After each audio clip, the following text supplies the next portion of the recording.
Otherwise, we're going to pick up where we left off in John chapter 2 this morning. Chapter 2, verse 13. That's where we're going to be. We'll read the section together, but before we jump into it, let's work through a little bit of our, kind of redevelop some of our context for this morning. We know Jesus, after his baptism, after his 40 days in the wilderness, he came back through the region of Bethabara, right, just east of Bethany, somewhere near the Jordan River. And then he makes mention in verse 43 of chapter 1 that he's desiring to get back up to Galilee, the Galilee region, the northern region where he spends most of his time ministering. So him and the small handful of disciples that he does have at the very beginning of his ministry, he goes to the wedding in Cana. And we see the wedding with a little issue. We had a wedding without wine. A wedding where the joy might decrease and the shame might increase. And we see Jesus turning the water to wine. But we also see kind of a look at their spiritual condition or what their worship looks like. They had those 6 water pots. You remember that from verse 6? They had those 6 stone jars that were for the purification rites as it pertained to the law. So they had these 6 jars somewhere in the back that were empty, not being used for the thing that they were supposed to be used for. And we know that because they were empty. Kind of like their worship. On the outside, it looked like it was doing exactly what it was supposed to be doing, but on the inside, it was empty. So it's just kind of a neat picture, because not only did Jesus fill it, but he changed it. And in verse 12, he says, after this, he went down to Capernaum, he, his mother, his brothers, his disciples, and they did not stay there many days. That's going to give us kind of the context into what we're dealing with for the rest of chapter 2 this morning. I'm really excited about this text. I was a little nervous because this is one of those sections, like, can you teach it in 15 minutes or can you teach it in an hour and a half? And then I kind of found the challenge in the text. And that's really one of the things that I like to look for, not simply just because I'm a teacher, but because I'm a follower of Jesus. Is there a thing that's in the text that challenged me to a particular place of growth? And in verses 13 through 25, I think we're going to find just that, because we get a fantastic look at the spiritual condition of the Jews when Jesus goes south for the Passover. And we can't, or shouldn't help but to look, when we're looking at somebody else's spiritual condition, it should cause us to have kind of that inward look. What does my spiritual condition look like? So that's going to be kind of one of our focuses as we study this morning. So let's just read through our text real quick. Now the Passover of the Jews was at hand, and Jesus went up to Jerusalem, and he found in the temple those who sold oxen and sheep and doves, and the money changers doing business. When he had made a whip of cords, he drove them all out of the temple with the sheep and the oxen, and poured out the changers' money, and overturned the tables. And he said to those who sold doves, take these things away, do not make my Father's house a house of merchandise. Then his disciples remembered that it is written, zeal for your house has eaten me up. So the Jews answered and said to him, what sign do you show to us since you do these things? Jesus answered and said to them, destroy this temple, and in 3 days I will raise it up. Then the Jews said, it has taken 46 years to build this temple, and you will raise it up in 3 days. But he was speaking of the temple of his body. Therefore, when he had risen from the dead, his disciples remembered that he had said this to them, and they believed the scriptures and the word which Jesus had said. Now when he was in Jerusalem at the Passover, during the feast, many believed in his name when they saw the signs which he did. But Jesus did not commit himself to them, because he knew all men, and had no need that anyone should testify of man, for he knew what was in man. Let's pray. Lord Jesus, thank you for our time in worship this morning. Help us, Lord, to truly see your word as we study and as we sit at your feet this morning. Lord, we want to learn and we want to grow appropriately. Not just the head knowledge, but the demonstration of what it is that not only have we learned, but what you have done within us already.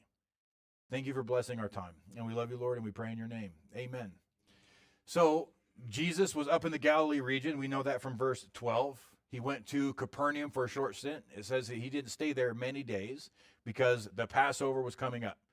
So between verses 12 and 13, Jesus makes his way from the Galilee region, from Capernaum, and you'll see on your maps on page 32, we keep saying that, and there's probably a lot of people who have no idea what we're talking about. So we gave everybody in the church a book of maps, awesome map inserts that slip into the back of your Bible, and we don't have any more. So we do have some more en route. So if you didn't get some, you can be looking for those here the next couple of weeks. But on page 32 of your maps, you'll find Capernaum on the western side of the Sea of Galilee in the northern region. Jesus moves from there back into Jerusalem for the Passover. This was a huge celebration. Passover was one of 3 annual feasts that required at least the Jewish males who were of age and able to come to Jerusalem to celebrate the Passover. Now, there were regulations and stipulations for the range. If you were able and you were within, I think, a 15-mile radius, you should be going to Jerusalem to celebrate the feast of Passover. But it was every Jew's desire to be able to go to Jerusalem for the Passover. It was a big deal. They were making their way to the temple to offer up those particular sacrifices and to have the fellowship meal together. It wasn't just the Jewish males that went. If the families wanted to go, they were absolutely encouraged to go as well. That was one of 3 feasts. It was the first of 3 annual feasts, being in the month of Nisan, so like their March-April time frame, to go. So you had Passover, and then 50 days from the end of Passover, you had the Feast of Pentecost that they had to travel to. And then in the fall, they had the Feast of Tabernacles or the Feast of Booths. So those were the 3 annual feasts that they were required to make their way to Jerusalem to partake of. Passover was kind of the pinnacle for the Jewish faith. It was their greatest demonstration of salvation in their particular history. I really wanted to read it this morning, but I don't think we have the time, so I'm not going to. But I would encourage you to go back through and read Exodus chapters 11 and 12. That gives you essentially all of the background context, because that is the institution of Passover. Moses and Aaron being sent back into Egypt, they were being used as instruments or as tools of the Lord to bring the Israelites out of bondage and into the land of Canaan, to the base of Mount Sinai to receive the law and the blueprints for the tabernacle. We know that there were 10 plagues. In chapter 11 of the book of Exodus, the death of the firstborn was announced. That was the 10th and the final plague. Chapter 12 of the book of Exodus is the institution of Passover. What they were going to do, how they were going to eat it, and when they were going to do it. They had to slaughter the lamb, a lamb per household. If the household was too small, because there was a certain number that had to partake together, which is just kind of nifty. If the household was too small to celebrate together, what were they supposed to do? Do you remember? Invite their neighbors. What a neat concept, right? We're not going to get off on that tangent. Some of you are just joining us this morning. I am known for jumping down the rabbit hole. We're going to try and avoid some of those this morning. So if the household was too small, they were supposed to invite their neighbor to partake as well. The blood of the lamb, of the sacrifice they were going to eat together that evening, they were supposed to take essentially a branch of hyssop, and they're going to take the blood of that sacrifice, and they're going to put it over the lintels of the door. They're going to put it over the door frame. So that household was covered under the blood of the lamb. So you can see kind of the foreshadowing that we're dealing with. And then the Lord would pass over that house and strike the firstborn of whatever household was not covered under the blood of the lamb, namely Egyptian households. They were supposed to eat without leaven. Their bread was not supposed to have any leaven in it because they were not going to have time to let the bread rise. When they were eating the meal, they had to eat with their tunics kind of hemmed up and tied up a little bit. So when it was time to leave, they had to leave quickly, right? They wore longer, now in the Middle East, they're called like a dish dash, right? It's kind of a longer robe thing. You can't run in those things. So you got to kind of pull them up, tie them up. They were eating their meal with expectancy and a level of readiness, which also kind of describes where the church should be. Everything we do should be done with a certain level of readiness. The night had passed, the Egyptians essentially drove them out. What I do want to read to you is what is in the law as it pertains to the Passover. I'll have this up on the screen for you, but this is Deuteronomy chapter 16, I think verses 1 through 8. Observe the month of Abib and keep the Passover to the Lord your God. That month of Abib, the name of it essentially, without getting into specifics, but the name of it was changed to Nisan. That's the month that they observed the Passover. For the month of Abib, the Lord your God brought you out of Egypt by night. Therefore you shall sacrifice the Passover to the Lord your God from the flock and the herd in the place where the Lord chooses to put his name. We remember that one from Joshua. Initially, where the Lord had chosen to put his name, that was in Shiloh. That is where they initially moved the tabernacle. Under the reign of David, the Ark of the Covenant was brought into Jerusalem, and under the reign of Solomon, the temple was built. The Lord's glory had filled the temple, and that is essentially the second place where the Lord had chosen to put his name. You shall eat no leavened bread with it. 7 days you shall eat unleavened bread with it, that is, the bread of affliction, for you came out of the land of Egypt in haste, that you may remember the day in which you came out of the land of Egypt all the days of your life. So that verse gives us the purpose of Passover, that we would remember. That's actually something that we're going to participate in as a family this morning. Not Passover, not the Seder dinner, but communion.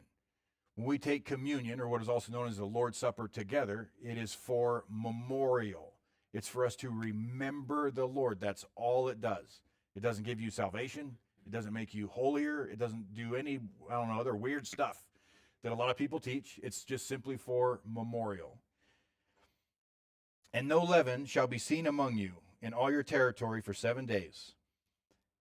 Nor shall any of the meat which you sacrifice the first day at twilight remain overnight until morning.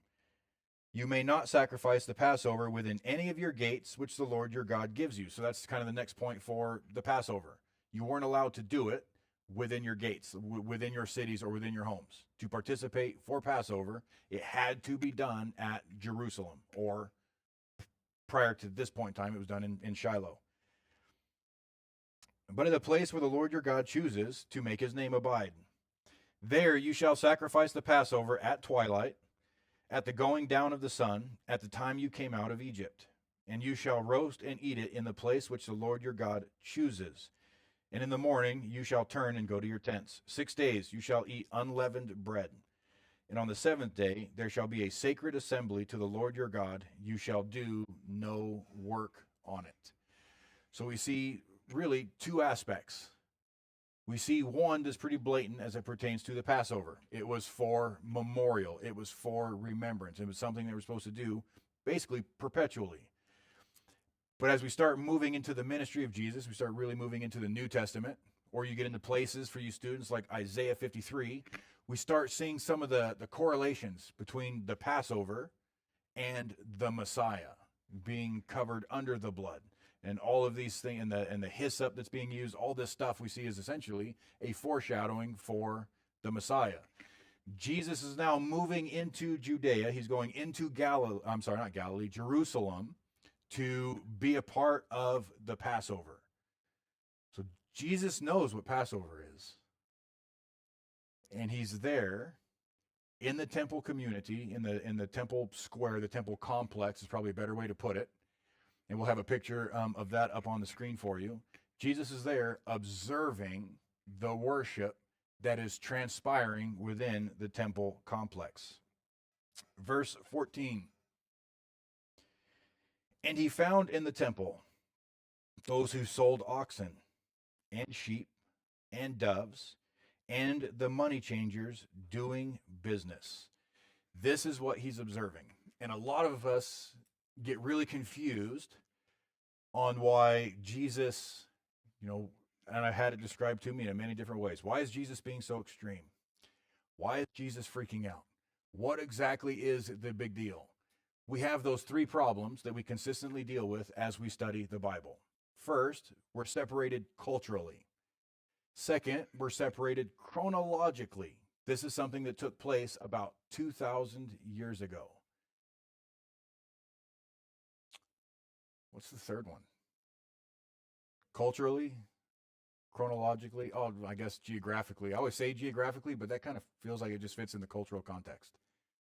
They're like 14,000 miles away. They're just going to do things differently. So we really need to try and figure out what exactly the problem was. Do we have that up? Perfect. So we see the temple complex, right? The external wall, that essentially that great big square, wasn't originally basically part of the temple. Herod the Great, prior to the birth of Jesus, was adding on to the temple. He wanted to make it bigger, badder, and grander. So he added the walls to it. He added essentially these shops to it. He added special rooms that were built into the external walls. The Antonia fortress was built basically onto the wall, but external of it. So if you look at the top right of the screen, you'll see those 4 or 5 pillars poking up. That's the Antonia fortress, where a small detachments of troops were kept. You'll see the temple proper in the very middle of the screen. So you'll see the gate called Beautiful, which is the first gate. I'm just going to go point at it. I need a laser pointer. So you have the gate called Beautiful. This is the one that we studied in the book of Acts, right? The beggar who was lame, he was laid there for almost 40 years at the gate called Beautiful, and that's where he would ask for alms or ask for money. So they go through the gate called Beautiful into this next courtyard. That next courtyard is the court of the women. So the women were allowed to enter into the temple proper that far. They had the court of the women. The next gate is called the Nicanor gate. The men and the priesthood and the Levites, they were allowed to go further into that particular area of the temple, and that's where they would prepare the sacrifices and offer up the sacrifices. And then obviously you have the main portion of the temple.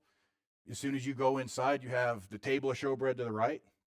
You had the lampstand to the left. You had the altar of incense directly in front of you. And then you had the veil. You had the screen. And behind that screen in that room was the Ark of the Covenant. These two areas here, these large open courtyards, that was known as the court of the Gentiles. So if you were a Gentile convert, right, you were proselytized, you converted, you wanted to follow Jehovah. If you were a Gentile, you would essentially be baptized. You were allowed to enter the temple complex, but only into the court of the Gentiles. That's where Jesus is. So Jesus right now is standing somewhere in the court of the Gentiles, observing everything that's going on, and Jesus is not thrilled by what he sees. As we saw, he makes a whip. It doesn't say that he used the whip on people. That's important for our children's ministry class this morning. We had a late discussion last night as to myself and Megan and Miss Jane, who's back there with the kids right now, and we were studying through the chapter together last night, and we asked the questions like, well, what's the plan for children's ministry? And I think it was my wife that said, we're going to make whips. I was like, you know what? Because when we studied Ephesians 6, I think I was with Tony. After the second service, I was like, I just need to break away and pray. And the only place I could hide at the time was in the security room. And Tony was in there and somebody else, I don't remember what they're counting ties or doing whatever. And I was praying. I just happened to look up at the security screen. And I could see like 10 kids in the sanctuary reenacting some scene from Braveheart. And they're chasing each other with swords and everything. It was fantastic. So Jesus is in the court of the Gentiles.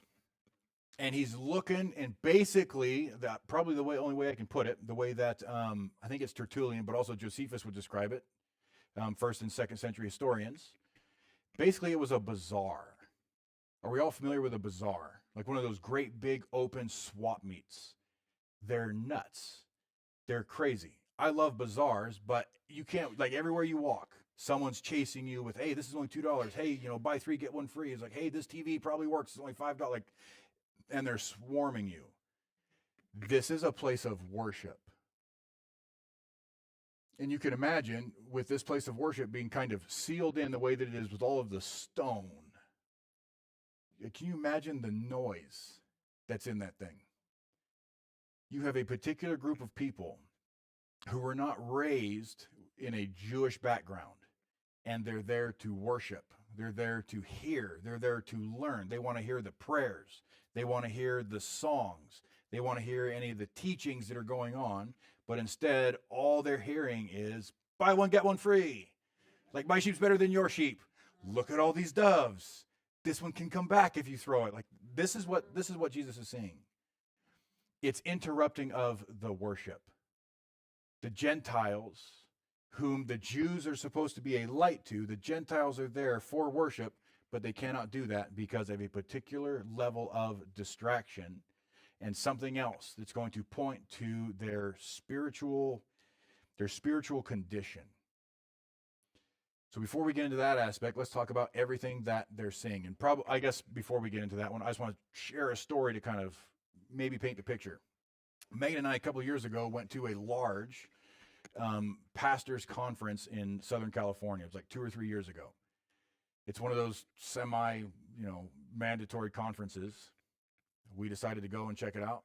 Plus, it's really close to one of my favorite surfing spots in Huntington. So we go. But Selah was only about a year old at the time, maybe. So we had to take Selah with us. They would not let us into the sanctuary because we had a small child. So they told us we needed to use the family room.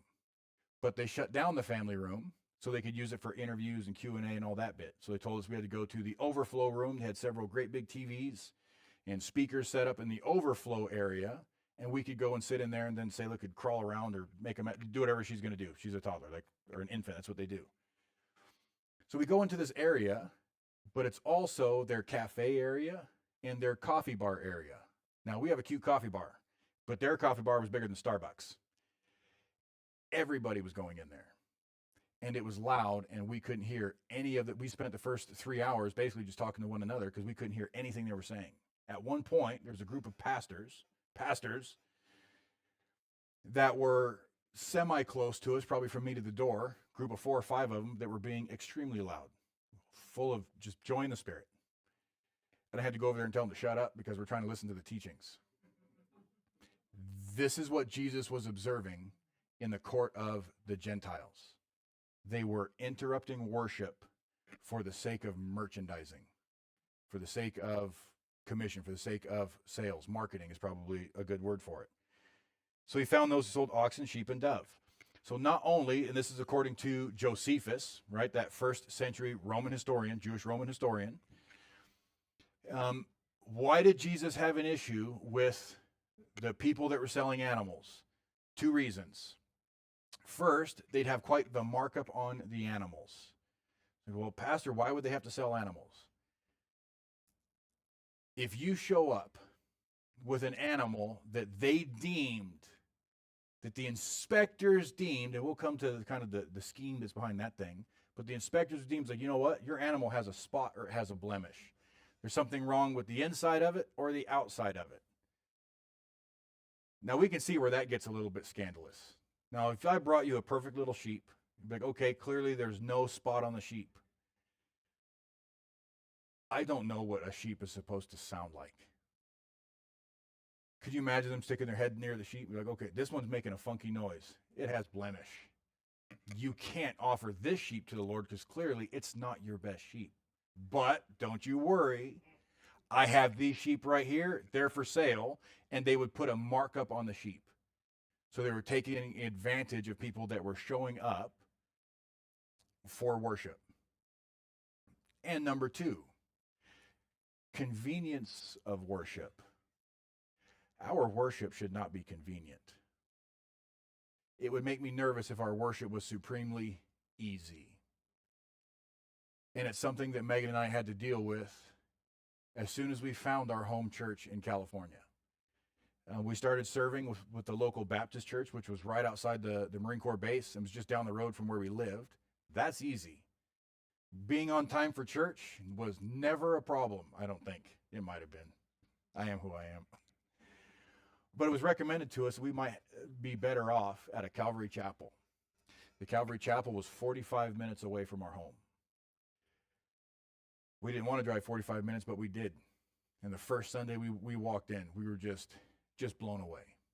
And we knew where we were called to be. And we made that drive sometimes 3 times a week to be a part of worship. So what do I mean by convenience? They are supposed to bring their own animal. Now, that can get hard. If you have to show up with a sacrifice, without spot, and without blemish from, let's say, Nazareth, or from the region of Gad, right, on the other side of the Sea of Galilee. Sheep are described as sheep as a reason. People are described as sheep for a reason. We do dumb things. We wander off. We get dirty. We get broken. Like, we do all sorts of weird things. You have to transport that sheep from Nazareth to Jerusalem while keeping that thing in check so that you can offer it. Oh, that's a headache. And it's not very easy, nor is it very convenient. So it's easy to get this mentality. It's like, you know what? Why bother? Why bother doing it the way that the Lord has prescribed it when we can mostly do it the way that the Lord has prescribed it, and we can just buy one of those things from Jerusalem? They're probably going to deny my sheep anyway. So you can see the convenience factor of it. And we know one of the aspects of the Passover lamb is what? Do we remember they had to bring that thing into their home and live with it for a little bit? Do we remember that?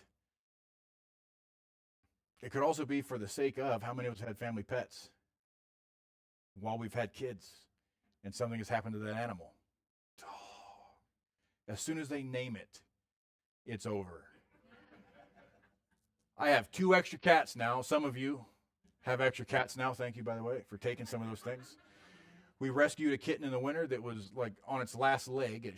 For whatever reason, it was on my doorstep. I still think someone from the church put it there, but that's just speculation. So we brought it to the house. I told my kids, don't get attached. This cat's going away. Then they named it Bazooka. Zooks for short. Especially you give that thing a nickname, it's stuck there. And so she remains. They had to bring that lamb into the home. I don't remember how long they're supposed to bring it into the home before they would offer up the animal. They're completely skipping all of that for a sake of convenience. Convenient worship has brought to us a watered-down church. So this is 2 of the aspects that Jesus is having issues with. We'll get into the third one here in a little bit. And then he had issues with the money changers. So within the court of the Gentiles, they had several money changer booths. That's something that we're absolutely used to. Any of you that have traveled overseas to a different country, when you're in the airport, it's the worst place to do it. But I fall for it every time because I'm a dummy. It's like, oh, I need to exchange it. You know, when I went to Republic of Georgia, they use a form of their money. One of them is GEL, G-E-L. That's what it is. The exchange rate is high. You don't want to let anybody see you with American money, because you'll be paying out way more, so you go through the exchange process. But as you're exchanging your money, you'll notice there's 5%, 10%, 20%, so you're not fully getting back everything that you put into the machine. You can choose to use your American money, and a lot of times you're going to be absolutely fine in doing so. Africa, Mexico, whatever else, we've had no real issues with it. You don't have the freedom to do so in the temple. You remember they had to pay a temple tax, but they couldn't pay temple tax with basically, we'll just sum it all up as a Roman currency. Couldn't do it. Roman coins are similar to our coins. What's on the front of our coins? A face. There's an engraven image on the front of the coin. You cannot pay temple tax or buy stuff in the temple using that particular kind of currency because they saw it as idolatry. That might sound extreme, but those of you that are students, I would encourage you to study the 2nd century of the intertestamental period, 176 BC. Remember Antiochus Epiphanes and the crazy nonsense he pulled inside the temple. So they're not having it. So you have to exchange the money, and they're going to put a high markup on it. They're basically rooking the people. Jesus is observing this particular thing as well. So we see what he is observing. We also see kind of that demonstration of their spiritual condition. Alive on the outside, bustling on the outside, empty or dead on the inside, similar to the picture we saw at the beginning of chapter 2. So, verse 15, when he had made a whip of cords. Some of us, like myself, you're pretty sensitive to what people are doing, to what people are thinking. I am a people watcher. I just like to see how people move, what people do when they're nervous or anxious or when they're just sitting. I like to watch. It's just what I do. I watch people. I don't know. I'm sure sometimes it's creepy, but again, I am who I am. I would have to imagine there are some disciples with Jesus. It doesn't tell us who is with Jesus, but I think the speculation is sound. Can you imagine sitting there watching Jesus, watching people making a whip?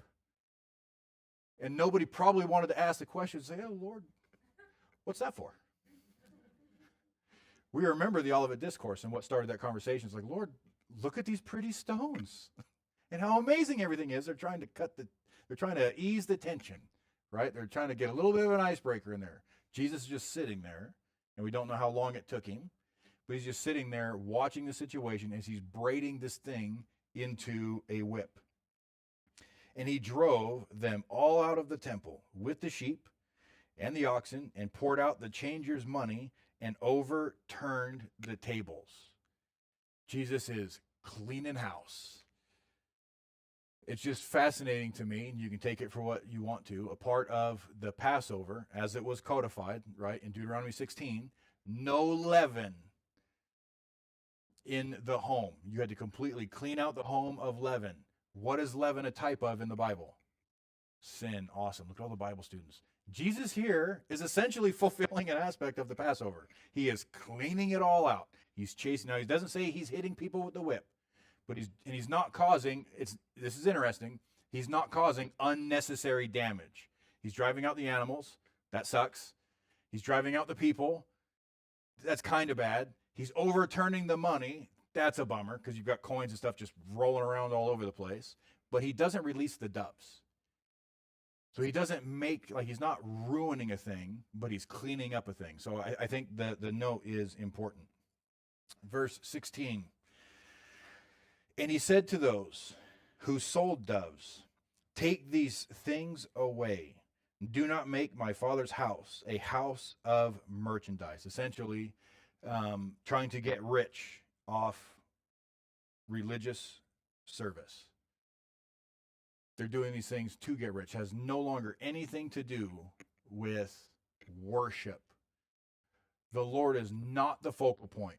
The remembrance of what Passover is not the focal point. They're there to make $1. They're hawking their stuff, or they're rooking their own people. Travelers, they're taking advantage of travelers, which we've seen in Deuteronomy, Leviticus, how bad it is to be, rooking the travelers or the foreigners. We see that codified in the law as well. It says, take these things away. My Father's house, do not make my Father's house a house of merchandise. Notice the phrasing. Do not make a thing. Do not change a thing. What they're doing is they're changing the nature or the character of what the temple is supposed to be for. They're changing it instead to house of merchandise. So like if I say IHOP, what's the first thing that pops into everybody's minds? Yeah, pancakes. It's the International House of Pancakes. It would be weird if Megan and I were having a discussion. It's like, you know what? I'm craving a Big Mac. Megan's like, you know what? Me too. Let's go to IHOP. No. They're changing the whole nature of the temple and what the temple is supposed to be for, the whole characteristic of the temple. They're turning it into a great big swap meet instead of a house of worship.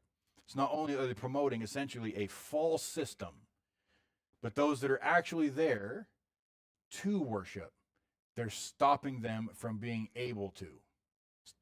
And you can imagine, especially the foreigner, when they bring their animal for sacrifice, it's neither accepted nor can they afford to replace it.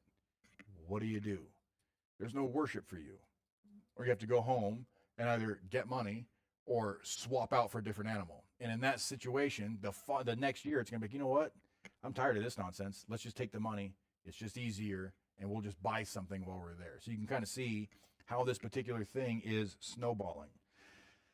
And we're going to see Jesus. This is kind of neat. Jesus does this at the beginning of his ministry, and he does it at the end of his ministry. You remember just before the Olivet Discourse. So this would be Mark 11, Matthew 23, Luke 19. You see Jesus clearing out the temple again, cleaning house before these large aspects of worship or ministry, and both of these things being done on Passover. So he tells them, take these things away. Do not make my Father's house a house of merchandise. If we're gathering as the church for any other reason but to worship, to be raised up for ministry, and equipped and sent out for ministry, if our focus is removed from the Lord while we're gathering, you are not gathering here as a church. Just as a great big weird club. So Jesus is saying, you know what? Your focus is in the wrong place. This is not supposed to be a house of merchandise. Later on in the gospel account says this, my Father's house is supposed to be a house of prayer. There's a purpose for what the temple is supposed to be, and you're violating and completely bypassing the purpose of it. Verse 17, then his disciples remembered that it is written, zeal for your house has eaten me up. So we know there's disciples there. They're observing Jesus. They're observing their rabbi, their master's like, all right, we found the Messiah. You remember chapter 1, we found the Messiah, and he's going to chase out the Romans. Here's the Messiah chasing out some Jews. Here's the Messiah chasing around the temple complex, tipping over money. How many of us do not like being embarrassed in public? I will go to great two of us and a room full of fibbers. And now remember that when I see you in public. I can make a scene. I will go to extreme lengths, and Megan has seen me do it, to avoid a scene in public. I do not like that kind of attention. How many of us have a wild card friend that you don't want to take in public because you just don't know what they're going to do? The Messiah has now come into the temple complex. It's like, all right, Jesus is going to do something. Oh, not that. And they're just kind of quiet. Now, we don't know anything the disciples are doing. That's just conjecture and humorous speculation. But what they are doing is they are watching Jesus and they are learning. They're remembering. Their mind is kicked back to Psalm 69. Psalm 69 is one of 20 messianic psalms. One of these things that's discussing essentially what to expect when the Messiah does come on scene. And what they're seeing is zeal for your house has eaten me up. A desire for pure worship. A desire for undistracted worship. And that begs the question for the church. How is your zealousness for the Lord evident in your life? For the situation that we have here, cleansing shows zeal. Jesus, in cleansing out the temple complex, shows zeal. It's the exact same thing for the church. I'm not saying, oh my goodness, pastor said so. They got to fly to Jerusalem, go find the Dome of the Rock, and start chasing people out of there. Don't do it. I won't see you again on this side of eternity.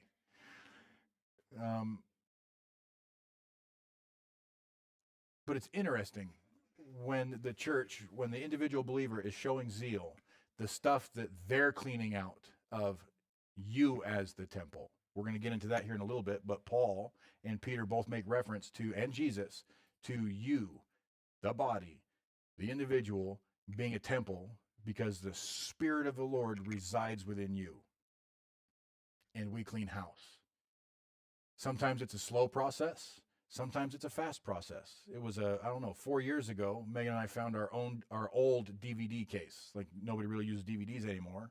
We keep them as a just in case thing. We started flipping through the DVDs like, oh my goodness.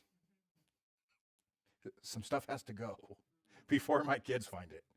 It's like, we shouldn't even be watching this stuff anymore, and we don't. But we threw away, I don't know how many hundreds of DVDs. The music that we listen to, the crowds that we run with, what we seek as entertainment. You notice that some of these things just kind of leave. Not necessarily, and it's a teaching for a different time, not necessarily that you can't participate in some of those things, but we just don't want to. We don't want to. Like people ask me, it's like, oh, well, you're a Christian, you're a pastor, can you have a beer? It's like, absolutely I can. Like, well, how come you don't have one? Because I don't want to. I'm no longer governed by those particular aspects of the flesh. I rather draw closer to the Lord. So we see ourselves kind of shedding these things. It's always interesting. Something always comes up. It's like, oh, they finally made a third movie. I've been waiting 20 years to see that story. So I decided I was going to watch that movie. Like 3 minutes into the movie, I'm good. And we'll turn it off. So our zeal is made manifest essentially by how we clean house, these things that we are removing within our own lives. So zeal for your house has eaten me up. That desire for pure worship. So the Jews answered and said to him. Now, Jesus did not ask a question. So it says the Jews answered. Essentially, the Jews are responding to the situation. Now, we have to identify who are the Jews. And I know some of you are probably thinking, well, duh, it's the Israelites. In the Gospel of John, it's actually a little more complicated than that, because the Jews are broken down in two categories. Sometimes the Jews are described as just the general populace, the group of people, but the Jews are also, like John chapter 1, Jews are also described as the religious leaders. It can be both. It can be one or the other in the situation, because you have the general population, because it's Passover, but Jesus is also in the temple complex, and he's chasing out some business. So it could also be the religious leaders. So let's deal with both groups. It could be, well, let me finish reading the verse. So the Jews answered and said to him, what sign do you show to us since you do these things? So you know what? By what authority? What gives you the authority? What gives you the right to go chasing off the business people? What gives you the right from chasing them out of the temple complex? The two different groups would be asking the question kind of for two different reasons. If it's the general population, who outranks the high priest? Nobody, except the Lord. So the general population, if they are looking and expecting the Messiah, is like, oh, you're chasing them all out of here. Zeal for the house is eating you up. Are they getting at, you know what, are you the Messiah? Or it could be the religious leaders. Wouldn't you think they'd be excited? Maybe a little pricked in the pride. Wouldn't you think they'd be excited if someone was making worship easier? So imagine if we were doing something in here and it's come up. It came up last night. Hey, Pastor, you let these couple of words slip in one of your sermons. You might want to watch that. It's like, noted. We're not going to let those words be used anymore. Someone's letting me know, like, you know what? There's a better way. There's a more pure way, I should say, as it pertains to our worship. Me as a pastor, you know what? That's a fantastic idea. We desire more pure worship. But for these religious leaders, why are they so upset? Because according to Josephus, Caiaphas and Annas, do you remember who those two guys are? High priest. Annas was the high priest. He was essentially deposed, and Caiaphas, his son-in-law, was made high priest, which is why in the 6 trials of Jesus, the first 2 trials, the night trials, before he made it to the Sanhedrin, they went to Annas first. Even though he's no longer the high priest, he was the first high priest, right? You know what I'm getting at? He was supposed to be in office for life. The Romans had him deposed, and Caiaphas came in. Then they took him to Caiaphas. So Caiaphas technically is the high priest, but according to Josephus, first century historian, it was Caiaphas, Annas, and their family that owned most of the shops that were set up in the court of the Gentiles. So now Jesus is interrupting their own business, and they're the high priests that should have known better. So they're asking Jesus, you are not the high priest. You're not a rabbi. You're not the Messiah. What gives you the right to go chasing people out of here? And they're asking for a sign. How much time do I have? It is a good thing I didn't read Exodus 11 and 12. They're asking for a sign. They want Jesus to do some miracle to prove he has authority to do what he has just done. They're always asking for a sign. But it's not in the Gospel of John. It's in the Synoptic Gospels. But it's just interesting. The religious leaders ask for what specifically? Give us a sign from where? A sign from heaven. They're asking for something way more specific. So you know what? Jesus raised the dead. He healed some lepers. He made the blind see. He made the lame walk. He multiplied food on at least two separate occasions, right? The feeding of the 4,000, the feeding of the 5,000. He walked on water. He made the storms stop. He could see dudes during a storm 6 miles out on the Sea of Galilee at night. What other sign from heaven could you be seeking? They're looking for something specific, something that's going to get them into trouble. Any guesses as to what that is? Nobody? Bam, right there. Say it louder. They're looking for fire. They want to see fire come down from heaven. Why fire? One, it's coming from the top to below. So that's kind of like, oh, had to have come from heaven. But who else was capable of fire from heaven? We have three circumstances. So we have Moses during the plagues. We see the hail and everything mingled with fire. We see the fire coming down and burning up some of the crops. We see it with Elijah the prophet. You remember that battle standoff against, it was Elijah and his apprentice, and they had the prophets of Baal there. And Elijah told him, like, you know what, we're going to set up two altars. You do your thing with your cow, I'm going to do my thing with my cow. And the prophets of Baal danced around it. They cut themselves. They were shouting, and the whole while Elijah's making fun of them. Maybe your God's sleeping. Maybe your God's going to the bathroom. Like, maybe you're just not being loud enough. And then finally, it's Elijah's turn. He builds his altar. He stacks the stones. He digs a trench.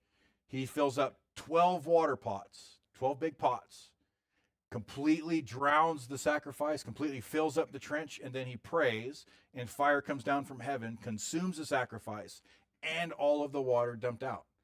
The third one is at the dedication of the temple when Solomon finished it.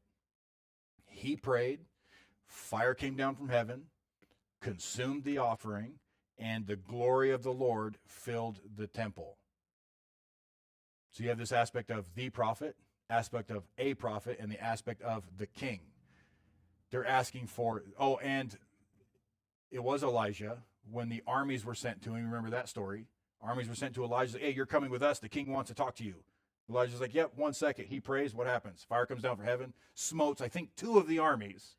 The third commander's like, you know what? Please don't kill me. I've got kids. Just please come quietly. He just wants to talk to you. And then I think Elijah went with the third group. I want to read something to you out of the book of Revelation. I don't have it on the screen, and you don't have to turn there if you don't want to. But this is Revelation 13, starting in verse 13. This is the halfway point of the 7-year tribulation period. I'm going to read this beginning of verse 11. This is the false prophet. Then I saw another beast coming up out of the earth, and he had 2 horns like a lamb and spoke like a dragon. So he looked like a religious thing, looked like an innocent thing, but he was fork-tongued. He exercises all the authority of the first beast in his presence, which is the beginning of 13. That is the Antichrist. And causes the earth and those who dwell in it to worship the first beast, being the Antichrist, whose deadly wound was healed. He performs great signs, so that he even makes fire come down from heaven on the earth in the sight of men. And he deceives those who dwell on the earth by those signs, which he was granted to do in the sight of the beast, telling those who dwell on the earth to make an image to the beast, who was wounded by the sword and lived. Signs are a problem, which we'll see at the end of this chapter. We get so deceived by signs, we don't look at the message behind it. We don't look at the message that's directional, what it is pointing to. We skip the word because signs are easier. Signs are more convenient because we're such a visual people. That's why we're so easily deceived by signs. It sounds dumb, but they're all about the same. One of the favorite things I like to do to my kids, right? We familiar with this one? Oh. My kids are thrilled by sleight of hand. Now, granted, what's in Revelation 13 is not sleight of hand, but is a legitimate sign. We know that the enemy is capable of them. We saw them in the beginning of the book of Exodus with Jannes and Jambres, right? The sorcerers that were with Pharaoh. They were able to replicate some of the signs.